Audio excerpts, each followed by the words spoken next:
So, ladies and gentlemen, what's the definition of a money player? Most of them excel when moments are needed in the regular season, especially late in the campaign or the playoffs, where a hit or a goal or a touchdown is more than required. It's essential to have a victory. Now, this guy was a superstar in North America for the Cincinnati Reds and then the Montreal Expos for pretty much the late 60s in the 70s into the 80s. Probably one of the most respected players ever. In Canada, he became a household name because the trade of him to Montreal kind of broke up the Big Red Machine but made the Expos stronger, which led to our playoff runs in 79, 80, and 81. Of course, we have to talk about one of the greatest clutch hitters ever, the great Tony Perez. Now, Antosio Tony Perez Regal is a Cuban American former pro baseball player, coach, and manager. Born in Ciego de Avila, Cuba, hope I'm saying that right. He played in MLB as a first baseman and third baseman from 64 to 86. Most notably as a member of the Cincinnati Reds Dynasty that won numerous National League pennants and two World Series titles between 70 and 76. He also played for the Expos, the Red Sox, and the Phillies. Of course, he made the World Series with the Rose Morgan Phillies in 83, losing to Baltimore. A seven-time All-Star, Perez averaged more than 100 runs batted in per season from 70 to 76 for the powerful Cincinnati squad that became known as the Big Red Machine for the dominance of the National League in the mid-70s. Variously nicknamed Big Dog, Big Doggy, and Doggy, he was one of the most popular players in baseball history. After his career, he became a coach and later manager of Reds and the Marlins. From 93 to the 2017 season, he was a special assistant to the GM with the Marlins. In 98, he was inducted in the Cincinnati Reds Hall of Fame. Made the Baseball Hall of Fame kind of late in 2000, just show the mindset of some of these voters for the Hall. Now, again, born in Ciego de Avila, Cuba in 42, the son of Jose Manuel and Teodoro Regal Perez, Tony and his parents and siblings all lived in a two-bedroom row house owned by the sugar mill where Tony's father and eventually Tony worked. He later played shortstop for the Mills baseball team, Central Violeta. He was signed to a pro contract in 1960 to age 17 by the Reds, true scout Tony Pacheco, while playing on the Camagüey Sugar Factory team. He was assigned the instructional squad of the Reds AAA affiliate, the Havana Sugar Kings, probably the most underrated minor league team of all time. His bonus for signing with the Reds was the $2.50 cost of a visa and a plane ticket to Miami. Now, Perez arrived in Florida in spring of 60 and participated in a Reds spring training camp in Tampa. He played his first minor league game for the Reds Class D affiliate in Geneva, New York at age 17 on May 1st, 60, and a season opener for the New York Penn League. Starting at second, his first professional hit was a triple as he went 1 for 5 in a 6-5 third-inning loss to the Auburn Yankees. He went hitless in the next game, the Redlegs home opener, in a 17-16 Redlegs win, and in the next game he got the team's only hit to single in a 5-0 loss. On June 25th, he was placed on the disabled list. That same day, he was replaced on the active roster by the just-signed 19-year-old Pete Rose, who was inserted into the starting lineup at second base. Upon his return, Rose remained at second base and Perez played third. Another of his teammates was Martin Dihingo Jr., son of Baseball Hall of Fame member and Negro Leagues great and Cuban native Martin Dihingo. Perez hit .279 with 6 home runs in 104 games.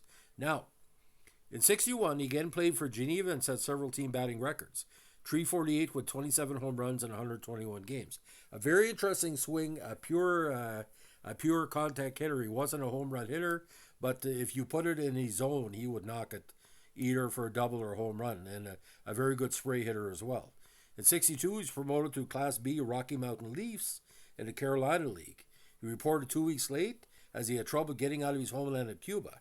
In 100 contests, he had .292 with 18 homers and 74 RBIs, making the All-Star team as a third baseman. But his season was cut short after those 100 games due to a very severe broken ankle. In 63, he was promoted to the Macon Peaches of the Class AA Southern Atlantic League, where in 69 games as a third baseman, he hit .309 with 11 homers and 40 RBIs before being promoted that same year to Class AAA San Diego Padres, the precursor to the Padres of the PCL. For San Diego that year, in 8 games, he hit .379 with a homer and 5 RBIs.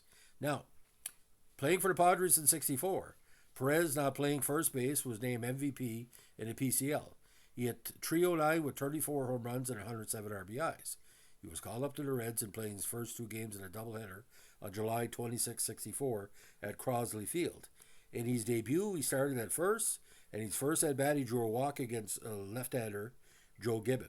He went 0-2 against Gibbon and Don Schwal in a 7-2 Reds win, then went 0-4 against pitcher Bob Veal in a 5-1 Pirates win. The following day, he started at first base and batted fifth against the Braves at Milwaukee's County Stadium.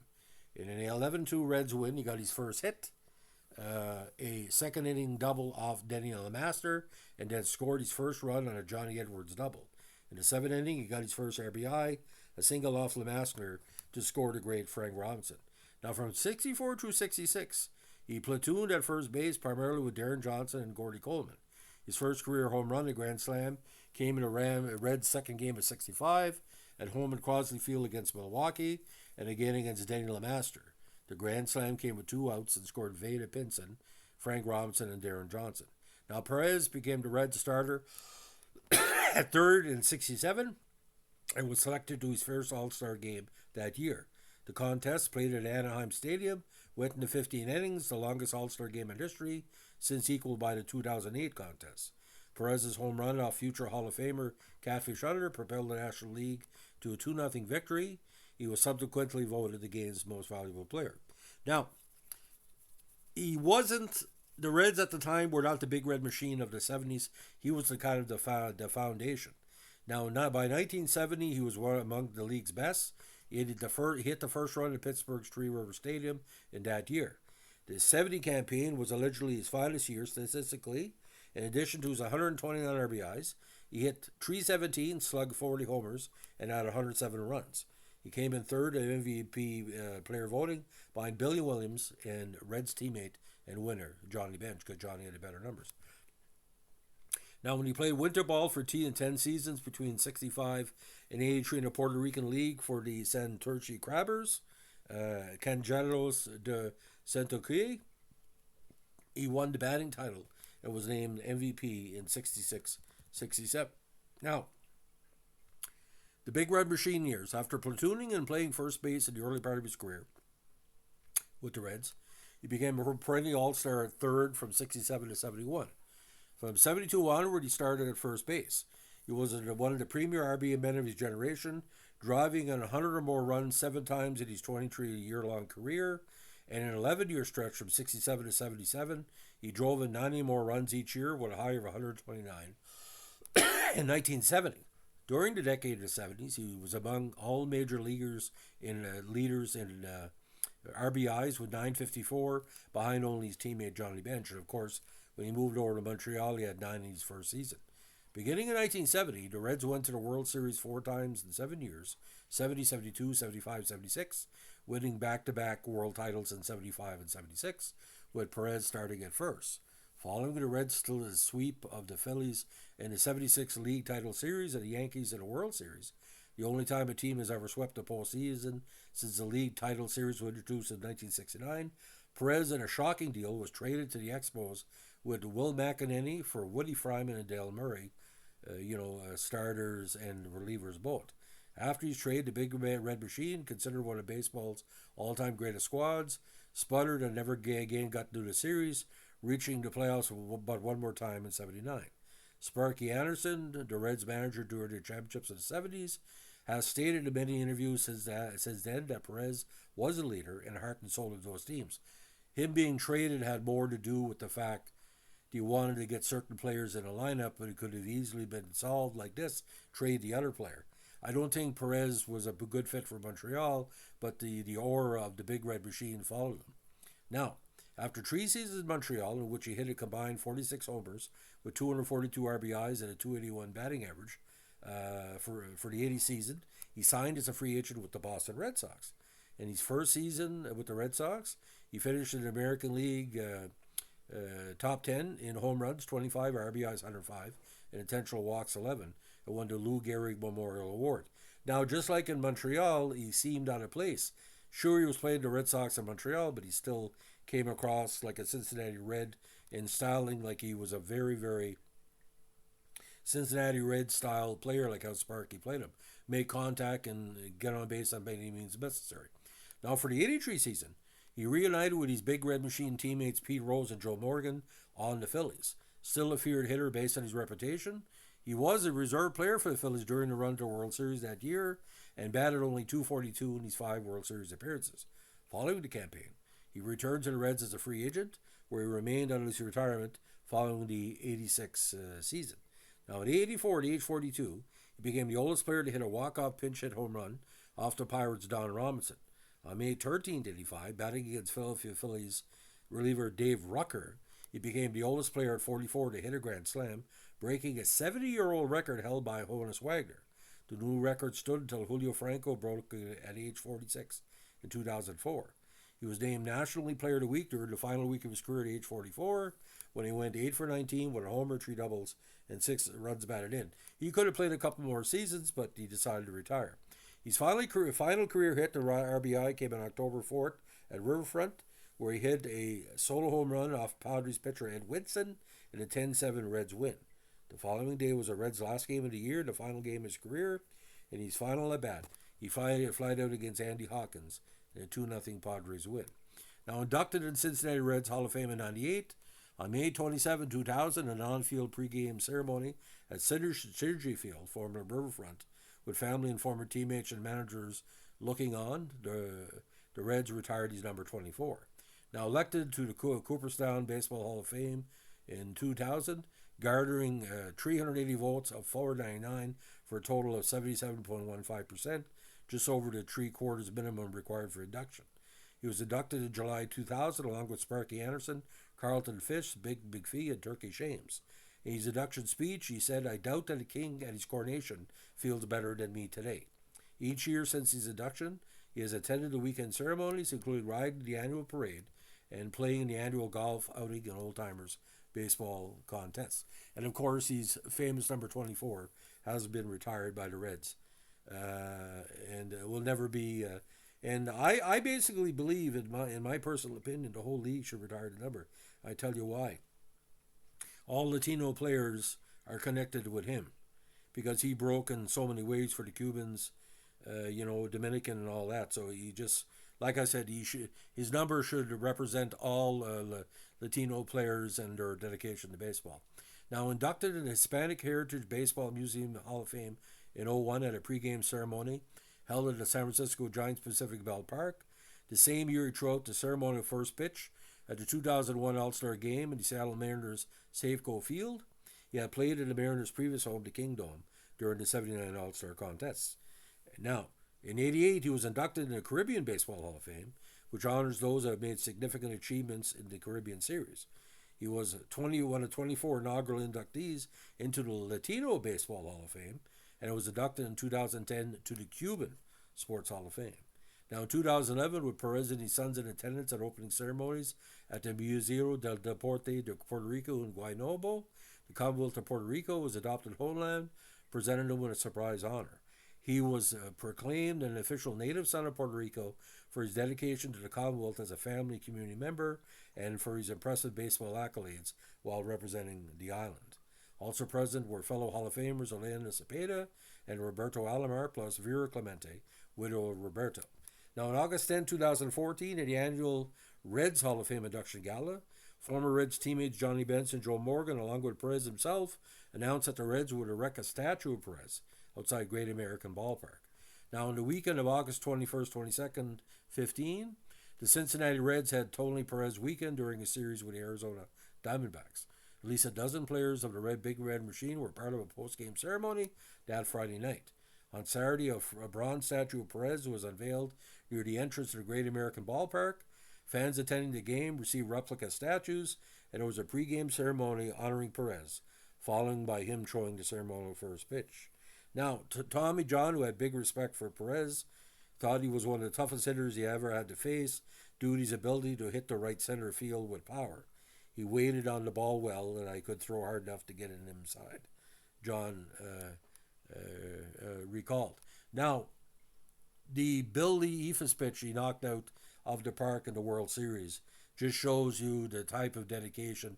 He, no matter the pitcher he was facing, you Tony Perez at the plate, you had to watch it.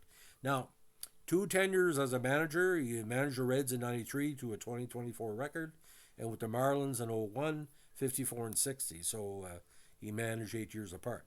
Now, while playing winter ball in Puerto Rico in '64, he met Joana Pituca de la Cantera, daughter of Pablo de la Cantera and Delia Cortina. Also of Cuban descent, she grew up in Puerto Rico. 4 months after meeting the couple, they were married in early '65. They both became American citizens on October 18, '71 in Cincinnati and have two sons, both born there. Victor Perez, born May 11, '66, and Eduardo Perez, September 11, '69. Now, Victor played 1 year in the Reds minor league system. He attended and graduated from Xavier University in Cincinnati with a Bachelor of Applied Science degree in Finance and Computer Science. He later moved to New York City, where he worked in real estate and in telecommunications. He also attended acting school there and became a professional actor, first in New York City and then for several years in London. Now, Eduardo had a very strong career. He was an All-American third baseman at Florida State University and played the College World Series. He was drafted in the first round, 17 overall, by the Angels. He played Major League Baseball for 13 seasons. After retiring as a player, he served as an ESPN commentator for 5 years. In 2009, he managed Leones de Ponce to the Puerto Rican League Championship, and in 2011 and 12, he was hitting coach for the Miami Marlins. He was bench coach of the Astros for the 2013 season, and in 2016, Eduardo joined SiriusXM's MLB Network Radio, hosting the leadoff spot with Steve Phillips.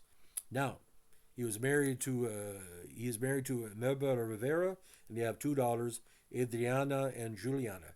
Now, ironically, from the time Perez came into baseball in the early to mid '60s, and with Eduardo, technically there was about 35, 40 years, there was a Perez family member playing Major League Baseball. That's pretty impressive. Now, in November 1972, Perez was granted a 20-day visa to return to Cuba for the first time since the '63 trip. However, the visa did not permit his wife and children to go, and according to Latino Baseball Legends, an encyclopedia by Lou Friedman, he took 17 suitcases of gifts, clothes, and medical supplies and reunited with his family in Central Violeta, a 400-mile train ride from Havana. Now, Tony's father, Jose, with whom Tony worked alongside as a teenager at the Camagüey Sugar Factory, hauling and stamping the company's name on the bags, died in '79 at age 84. Some sources later list his year of death at 77. Tony has stated that during his playing career, his family in Cuba would listen to Voice of America, which would give daily updates on Cuban players playing in the majors. Now, Tony's mother, Teodora, or Tita, was 88 when Tony called her with the news in 2000 that he had been elected to the Hall of Fame. Tony was able to make a return visit to Cuba in '02, only this time with his sons. Teodora died in 2008. Tony's oldest sister died in '97. And in 2000, for luncheon honoring Tony, the Marlins arranged a surprise by helping his two living sisters, Argelia and Gloria, secure visas and come to Miami from their homes in Central Violeta, Camagüey, Cuba. Perez has cited Cuban-born Minnie Minosa as his boyhood idol. Perez advocated for many years in articles, speeches, and discussions to get Minosa elected to the Baseball Hall of Fame. And again, Minnie's dedication to baseball is more than renowned, and he did finally make the Major League Baseball Hall of Fame in the Golden Days Era Committee in 2022. And as you know, a lot of people remember him as being the oldest person to hit safely in Major League Baseball history. Now, Perez had advocated for him for many years in articles, speeches, and discussions to get him elected.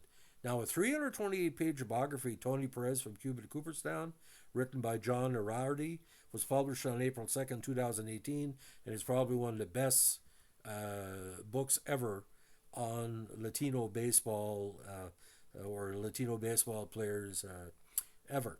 Now, we're going to get a very, very quick look at his stats, and it's quite interesting. Again, born May 14, 42 in Camagüey, Cuba. 379 home runs, 279 batting average, not 3,000 hits, 2,732, 1,652 RBIs. That stands out for a lot of people. But the RBI totals got him to the Hall of Fame, and we have to talk about this. 65, he had 47. Of course, he 39 and 66. Then 102, 92, 122, 129, 91, 90, 101, 101, 109, 91 to 91 in Montreal in 77. 78, 73, 105. 39 in a shortened season. Then 31, 43, 15, 33, and 29. So again, 1, 2, 3, 4, 5, 6, 7, 8, 9, 10, 11, 12, 13, 14 straight seasons with 73 RBIs or more. Just tremendous. And ironically, not a speed demon, but he had 10 stolen bases in 1976. In the words of my father, that was an off year. Very rarely would strike out, but he would often take a key walk to get on. And the doubles were amazing. It was almost a match every year. His doubles was match his home runs, or close enough to it. So it would be, the 50 extra base things. So in MVP voting, he got close as he came again was 1970 and behind, his great teammate Johnny Bench. So, by the way, I want to talk about his postseason a little bit because we want to talk about positivity. Now, 1970 NLCS, he batted 333 with 1 home run and 2 RBIs. 72 at a very good World Series, 2 RBIs, hitting 435. 75, the NLCS against Pittsburgh, he had 417. And the World Series in 76, he had 313. Now, the NLCS, he batted 1,083, but unfortunately only 2 hits against Baltimore. So final postseason totals in 47 games, 172 at-bats, 41 hits, 6 home runs, 25 RBIs. So the stats are very similar. You would probably end up with 20 home runs and 90 RBIs over a full season. So Tony Perez, I consider him a top 50 baseball player of all time, of the modern era, because the stats are there. And again, you look at the championships, 70, 72, 73, 75, 76, 79, and not 79, excuse me, motivated 79 and 83. So amazing stats. 5-time World Series participant as well. So, ladies and gentlemen, it's a story of Tony Perez. If you like what we're doing with our Cincinnati Reds podcast, let us know with a like, comment, subscribe, or share. Obviously, we take requests about the Big Red Machine era. We've been talking about the key players. I think we've covered most of them. I think the next one we'll probably do Griffey, because it's interesting. A lot of people are fans of Ken Griffey Jr. They have no idea the money player Ken Griffey Sr. was as well. Just like Perez, but a little bit different, a little bit less power, a little bit good defense.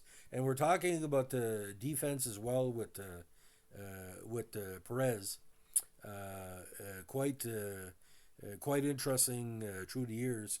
I honestly think that he was very, very consistent. I'll tell you why.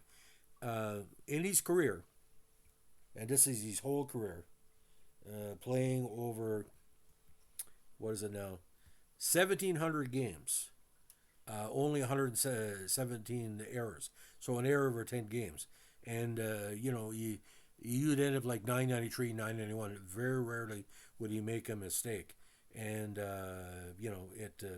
it was what it was. Third base was hard to him, but first base wasn't, is what I'm saying. So he had 240 errors, but only 117 at the first base in 21 seasons.